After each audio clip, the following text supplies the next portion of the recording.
స్వాతంత్రం వచ్చి 76 ఏళ్లు పూర్తయినా సరే దళితులపై దాడులు జరుగుతున్నాయి. నేటికి శ్రీకాకుళం జిల్లాలో దాడులు జరుగుతూనే ఉన్నాయని దళిత సంఘాల నేతలు మండిపడ్డారు.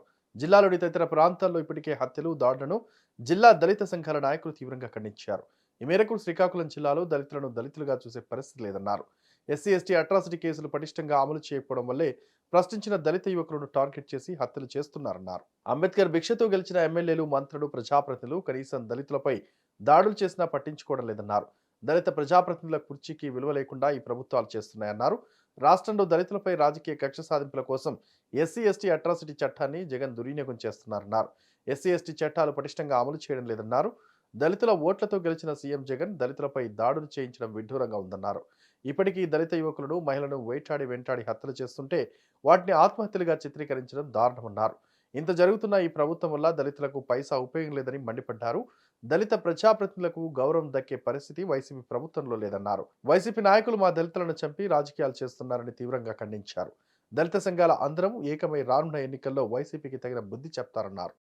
మౌలిక సదుపాయాలు కూడా లేదు. గ్రామాల్లో పంచాయతీ వ్యవస్థలో కూడా దళితుల వీధుల్లో కనీసం మురుగు కాలువలు, బల్బులు లేకపోవడము, కనీసం అక్కడికి వచ్చే వైద్యం లేకపోవడము, ఇన్ని అరాచకాలకు మీరు మూలకారకుడు అయ్యారో చెప్పగానే దళితులకు మాత్రం మీరు న్యాయం చేయలేదు.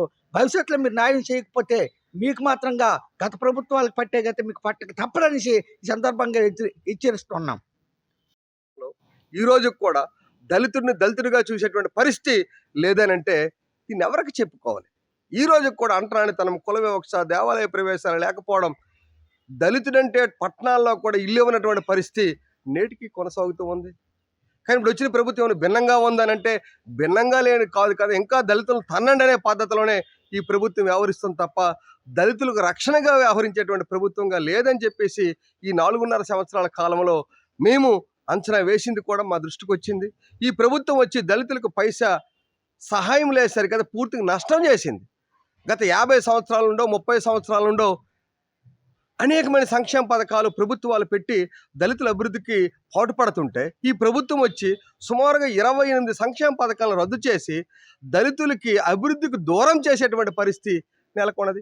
ఎస్సీ కార్పొరేషన్ సంవత్సరానికి 1000 కోట్లు కేటాయించినటువంటి ఎస్సీ కార్పొరేషన్స్ ఈరోజు శ్మశానాలను తలపిస్తున్నాయంటే దళితుల అభివృద్ధి ఎక్కడ జరిగిందో ఈ ప్రభుత్వం చెప్పాలని చెప్పేసి సందర్భంగా మనం చేస్తూ ఉన్నాను. కులాంతర వివాహ వృత్తి తీశారు.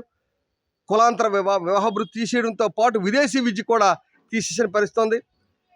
చెప్పుకుంటూ పోతే చాలా భూమి కొనుగోలు పథకం అయితే పూర్తిగా రద్దు చేసేటువంటి పరిస్థితి ఉంది.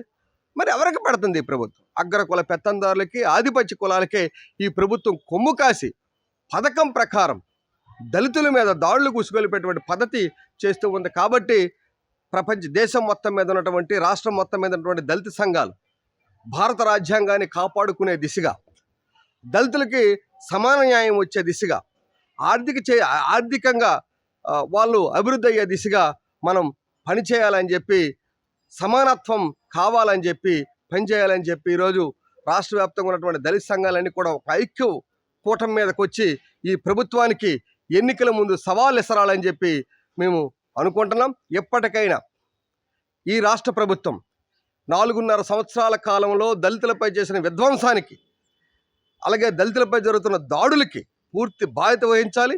దళితులకు ఇస్తున్నటువంటి రుణాల్లో సుమారుగా 50,000 కోట్ల రూపాయల డబ్బుల్ని ఇతర పథకాలకని చెప్పి, ఇతర శాఖలకని చెప్పి కేటాయించి దళిత అభివృద్ధిని పూర్తిగా పక్కన పెట్టినటువంటి ప్రభుత్వం మళ్ళీ అవన్నీ దళితులకు ఇవ్వాలి.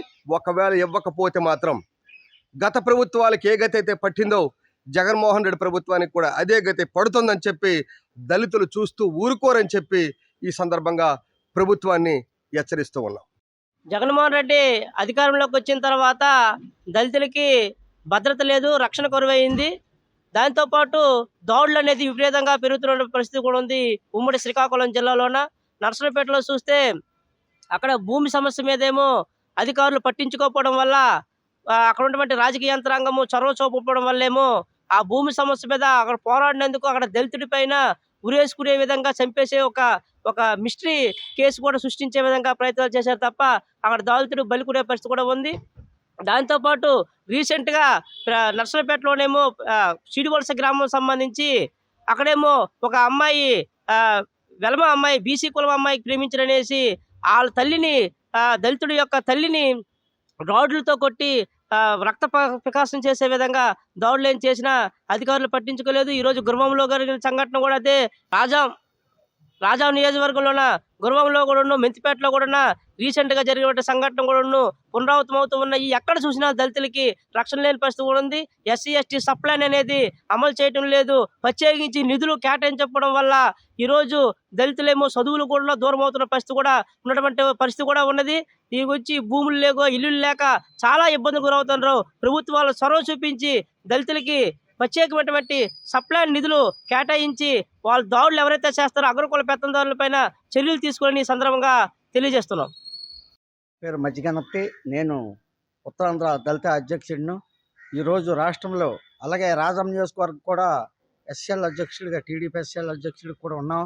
రాష్ట్రంలో ఈరోజు జగన్మోహన్ రెడ్డి వచ్చిన తర్వాత దళితులకు పదవులు ఇచ్చామనేసి దళితులకి మంత్రి పదవులు ఇచ్చామని గొప్ప అవుతాంటారు తప్ప కానీ ఈరోజు రాష్ట్రంలో దళితులపై విపరీతమైన దాడులు, మహిళలపై కానీ పురుషులపై కానీ దళితులపై కానీ దాడులు జరపడమే కాకుండా దళితులకి ఈరోజు ఉండే పథకాలు 27 పథకాలు కూడా రద్దు చేసేసి తర్వాత వాళ్ళకి మాత్రంగా సప్లాన్ నిధులని పేరు పెట్టి సప్లాన్ నిధులు కూడా పక్కదారి మళ్లించి ఈరోజు అమ్మఒడికి తర్వాత ప్రజా పంపిణీ వ్యవస్థ కూడా ఈ డబ్బుల్ని దారి మళ్లించడం జరుగుతుంది. ఇవే కాకుండా ఎవరైతే దళితులు ఈరోజు రాష్ట్రంలో పదవులు ఇచ్చారో ఆ పదవులకు కూడా విలువ లేకుండా కుర్చీలకు విలువ లేకుండా చేసి కనీసం వాళ్ళకి డబ్బులు కూడా కేటాయించుకుంటా ఈరోజు ఎన్ని కార్పొరేషన్లు ఉన్నావో అన్ని కార్పొరేషన్లకి చైర్మన్లు పెట్టారు కానీ ₹1 కూడా కేటాయించి అభివృద్ధి పథకంలో నడిపించడంలో జగన్మోహన్ రెడ్డి ప్రభుత్వం పూర్తిగా ఓడిపోయి చెందింది.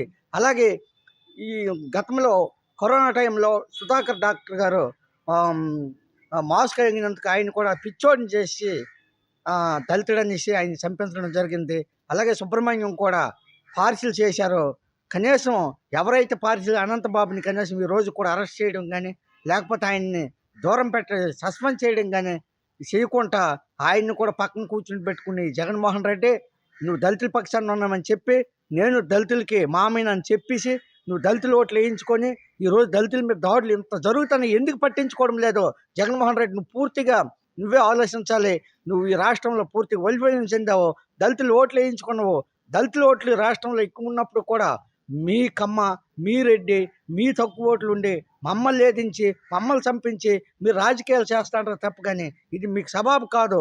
భవిష్యత్తులో మీరు ఏ బంగాళాఖాతంలో కలిసిపోవడం ఖాయం. దళితులతో పెట్టుకుంటే కవర్తారనేసి మేము హెచ్చరిస్తూ ఉన్నాం. ఎందుకంటే నమస్కారం. ఈరోజు వైసీపీ ప్రభుత్వంలో ఈ రాష్ట్ర స్థాయిలో చూసుకున్నట్లయితే దళితులపై ఎక్కువగా దాడులు జరుగుతున్నాయి. నిజంగా ఇది ఈరోజు ఒక దళితురాలుగా చెప్పుకున్నందుకు మరి చాలా బాధగా ఉంది. అలాగే ఒక సుబ్రహ్మణ్యం డ్రైవర్ హత్య చూసుకున్నట్లయితే చాలా దారుణం. మనము మీషో డోర్ డెలివరీ చూస్తూ ఉంటాము. మీషో ఒకటి, ఫ్లిప్కార్ట్ మన ఇంటికి తెచ్చి ఏదైనా వస్తువు కొనుక్కుంటే డోర్ డెలివరీ ఇస్తారు. కానీ ఈ వైసీపీ ప్రభుత్వంలో ఒక ఎమ్మెల్సీ డ్రైవర్ అనంతబాబు అని కూడా సంబోధించడంలో నాకు అసలు మాటలు రావట్లేదు. ఎమ్మెల్సీ అనంత్ మరి సుబ్రహ్మణ్యను చంపేసి ఒక దళితుడిని చంపేసి వాళ్ళ ఇంటికి డోర్ డెలివరీ చేయడం నిజంగా ఇది జీర్ణించుకోలేని విషయం. చాలా బాధగా ఉంది.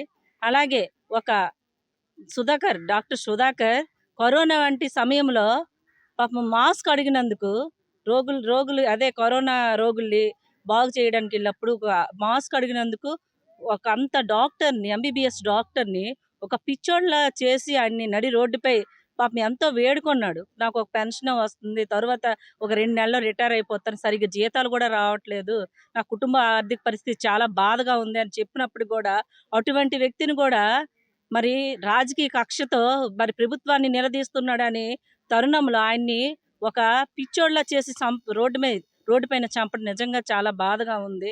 నిజంగా నా దళితులు, నా మేనమామలు, నా ఎస్సీలు అన్నాడు. ఈరోజు దళితులు ఓట్లేస్తే గెలిచిన వైసీపీ ప్రభుత్వం ఈరోజు మరి ఏ విధంగా నెక్స్ట్ 2024లో ఎలక్షన్కి మరి దళితులు ఎలా ఓట్లు అడుగుతాడో మరి మేము ఈ సభాముఖంగా అడుగుతున్నాం. మీరు ఎలా వస్తారో వైసీపీ నాయకులకి హెచ్చరిస్తున్నామని చెప్పి ఈ సందర్భంగా తెలియజేస్తున్నాము. అలాగే ఎస్సీ ఎస్టీ పథకాలు సప్లై నిధులు ఏవైతే ఉన్నాయో ఆర్థికంగా వెనుకబడిన వర్గాల వారికి అది చాలా మంచి విషయం. అది ఆర్థికంగా ఎవరైనా ఒక కిరాణా షాప్ పెట్టుకుందాం అనుకున్నా, ఒక బిజినెస్ పెట్టుకోవాలన్నా అటువంటి సబ్సిడీ రుణాలని కూడా మరి దారుణంగా మరి ఆయన సొంత పథకాలకి దారి మళ్లించుకోవడం నిజంగా చాలా బాధాకరం. ఈ విధంగా ఇది చేయడము మరి దళితులు చాలా వెనుకబడిపోయారని చెప్పి సందర్భంగా తెలియజేస్తున్నాను. మరి నా ఎస్సీలు మరి ఏదైనా సభ పెడితే మరి దళితులు ఏదైనా మీటింగ్ పెట్టినప్పుడు కూడా దళితులు వేదికపై కూర్చోడానికి కుర్చీ కూడా వేయరు. మరి అది ఆయన ముఖ్యమంత్రి కాలు కింద కూర్చోవడం, ఒక మినిస్టర్ స్థాయిలో ఉన్న వ్యక్తి, ఒక దళితులు మొన్న ఒక మినిస్టర్ని చూసాం, ఆ మినిస్టర్ కూర్చోవడం కూడా చాలా బాధాకరం. మరి ఈ విధంగా అనగాని వర్గాలు ఓట్లయితే తీసుకోవడానికి బాగుంటాయి, కానీ పథకాలు ఇవ్వడానికి మీ ప్రభుత్వానికి ఏమైందని చెప్పి ఈరోజు ప్రశ్నిస్తాం. ఖచ్చితంగా 2024లో తెలుగుదేశం పార్టీ గెలుస్తుంది. తెలుగుదేశం పార్టీ వస్తేనే మళ్ళీ ఎస్సీ ఎస్టీ సప్లాన్ పథకాలు వస్తాయని చెప్పి ఈ సందర్భంగా తెలియజేసుకుంటున్నాము. ఖచ్చితంగా మీకు ఓటు ద్వారా, దళితులు ఓటు ద్వారా మేము బుద్ధి చెప్తామని చెప్పి ఈ సందర్భంగా తెలియజేసుకుంటూ నాకు చక్కని అవకాశం ఇచ్చిన హిట్ ఛానల్ వారికి హృదయపూర్వక నమస్కారం తెలియజేసుకుంటున్నాను. Thank you. ఈ వీడియో కనుక నచ్చినట్లయితే please like and share and subscribe.